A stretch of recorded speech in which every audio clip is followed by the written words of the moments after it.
تقوی اصل میں لفظ وقا سے ماخوذ ہے، جس کا معنی بچانا ہے، اور تقوی کا معنی بچنا ہے۔ یہ ایک روحانی صفت ہے جو انسان کو زندگی کے نقصان دہ اعمال اور اقدامات سے بچنے میں مدد دیتی ہے۔ آج کی مشینی اصطلاح میں اسے سافٹ ویئر قرار دیا جا سکتا ہے، جو خود تو نظر نہیں آتا مگر ہارڈ ویئر کو درست راہ پر چلانے میں بنیادی کردار ادا کرتا ہے۔ یہ اپنے اثرات اور علامات سے پہچانا جاتا ہے۔ اسلامی تعلیمات میں دل اور دماغ کو عموماً روحانی نظام حرکیت کا مرکز سمجھا جاتا ہے۔ ان دونوں کی ہمکاری انسانی زندگی کے صحیح یا غلط رخ کا تعین کرتی ہے۔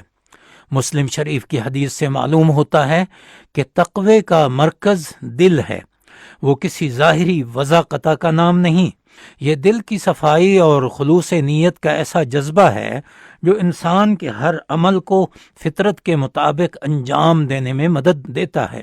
اس میں تکلف نہیں ہوتا، ریاکاری نہیں ہوتی، بناوٹ نہیں ہوتی، خلوص ہوتا ہے، احتیاط ہوتی ہے، اور منزل پانے کی دھن ہوتی ہے۔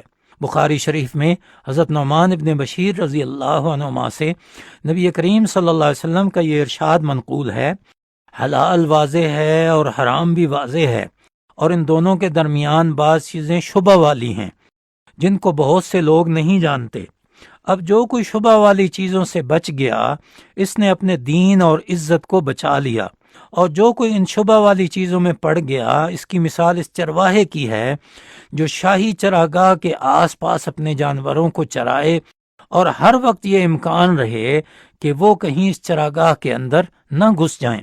خبردار، ہر بادشاہ کی ایک چراگاہ ہوتی ہے، اور اللہ کی چراگاہ اس کی زمین پر حرام قرار دی ہوئی چیزیں ہیں۔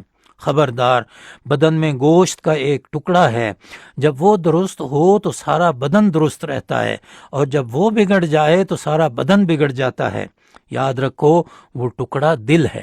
جو شخص شبہ والی چیزوں سے بچ گیا، اس کی ایک عمدہ مثال حضرت عمر رضی اللہ تعالیٰ عنہ اور حضرت ابی ابن کعب رضی اللہ تعالیٰ عنہ کے مکالمے میں بھی نظر آتی ہے، جس کا خلاصہ یہ ہے کہ تقوی اپنی زندگی میں یوں دامن سمیٹ کر چلنے کا نام ہے جس طرح کوئی شخص کانٹے دار جھاڑیوں کے درمیان تنگ راستے سے دامن سمیٹ کر چلتا ہے۔